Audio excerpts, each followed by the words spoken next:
So today, let's talk a little bit about sequence of returns risk. Now, this might be a concept or a term that you haven't heard much about, but it's definitely one that you need to make sure that you understand, because sequence of returns risk could easily be one of your biggest exposures that you have in retirement, especially if you are relying on qualified retirement accounts, things like IRAs and 401ks. If you are relying on those types of qualified accounts to do most or all of the heavy lifting for you for retirement income one day, then you have a very, very large portion of your retirement exposed to not only the market and market downturns, but also to the timing of those downturns. And that's what sequence of returns risk is. It's all about the timing of what happens to the market in relationship to when are you going to start taking withdrawals from your qualified accounts. So the best way to show you this is to really walk through a case study. And this is one of the biggest things that we do here at Insurance and Estates is we help you plan. We help you make sure that you have a plan in place so that you're diversified, so that you have other buckets of money, you have other assets that are sitting there ready to help you so that you can protect yourself from these types of risks in retirement. But let's look at this case study, and I think this will help you understand the risk that you have with sequence of returns. So we have a 65-year-old male here named Jack, and he's ready to retire. He has saved over $1 million, or right at $1 million now, for retirement, but all of this money is in a qualified account. It's in an individual retirement account for an IRA. So Jack is going to plan to take $105,000 per year during retirement to maintain his current standard of living. Now, Jack does have other sources of income coming in. He's got some Social Security and pension, but the large portion of his money is coming from this IRA. So Jack determines that he's going to need his retirement income or his retirement savings to produce $68,500 per year pre-tax for him to reach his $105,000 annual need and maintain his current standard of living. So in order to walk you through what sequence of returns risk is, all we're going to do today is look at two different time periods and look at some actual returns of S&P 500 so that you can see the risk that this client has depending on what time period he decides to retire. So the first scenario we're going to look at is from 1973 to 1998. So Jack is 65. He starts out with $1 million. He takes his first withdrawal of $68,500. And look what happens to the market that year. The S&P is down over 14%. So he only takes a $68,000 withdrawal, but he's already down over $200,000 of his balance, of his retirement income. But look what happens the next year.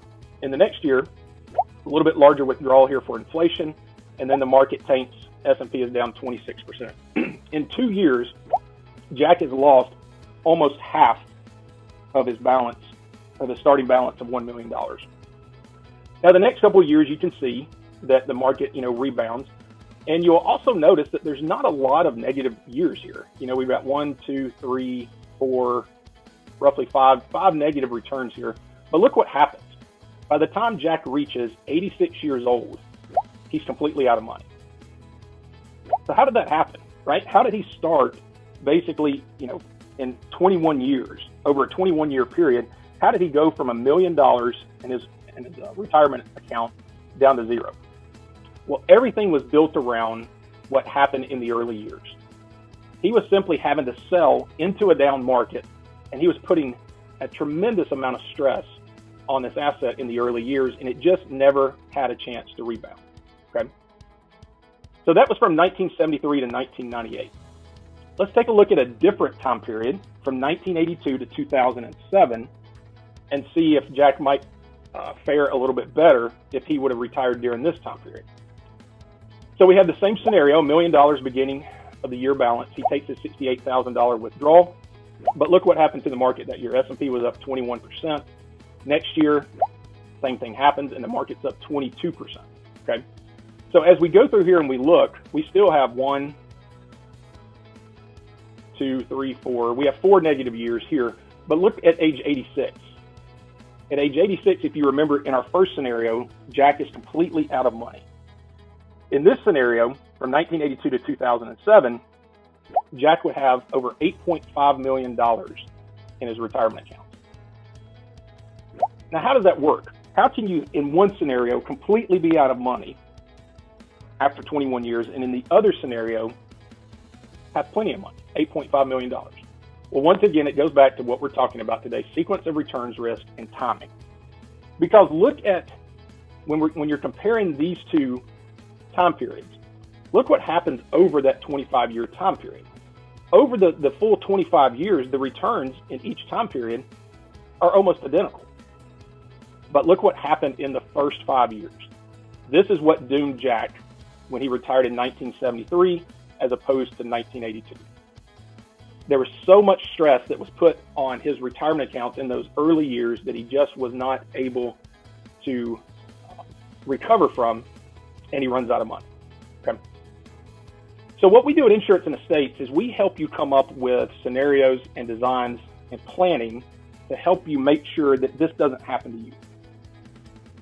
We help make sure that you don't put all of your eggs in one basket, that you diversify, that you have additional assets available. And this is where Index Universal Life comes in. So most of you are probably watching this video today because you're doing research around Index Universal Life.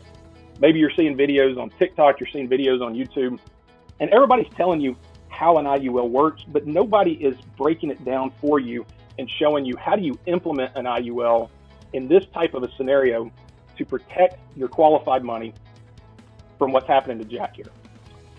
So in the part 2 of this case study, what we're going to do is we're going to go back in time, and when Jack is 40 years old, he's going to put an Index Universal Life policy in place, and he's going to start paying $500 per month for 25 years until he turns 64. At age 65, he's going to have about $260,000 of projected cash value, assuming a 6% rate of return.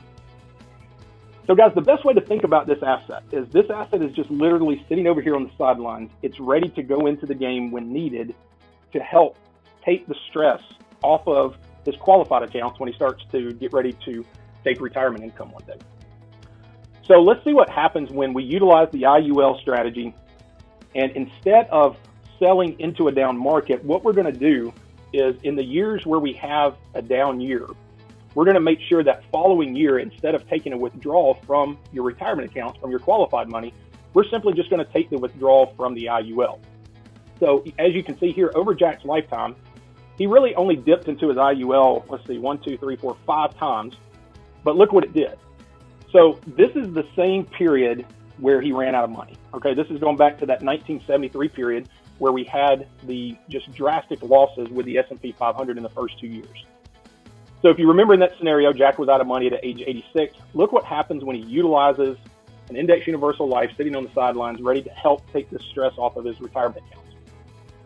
So the first year he takes his withdrawal, the market drops. Instead of selling into a down market, he leaves his qualified money alone, and he comes over and he takes a $50,000 withdrawal from his IUL. Now keep in mind, you can see that why is this only $50,000 versus $68? Well, this is a pre-tax withdrawal. And one of the big advantages to use an Index Universal Life here is that when you take this withdrawal or loan, as long as the policy is built correctly, you're going to be able to do that tax-free. So we don't have to take as large of a withdrawal here with the IUL as you would to come up with the same amount of money. So look what Jack does. In these years after a down market, down 7.16, we take a withdrawal. Down 4.92, we take a withdrawal. So we relieve all the stress off of these qualified accounts. And let's go back down to age 86. At age 86, in the original scenario, Jack was out of money. But using this strategy with having the IUL to help take the stress off of your retirement account, at age 86, Jack has over $3.2 million left in his retirement account. Guys, this is all about planning, right? This is all about working with people that know these strategies, know how to implement them, and know how to make sure that you're doing everything you can to diversify yourself and protect your assets when you get to retirement. I hope this was helpful for you today.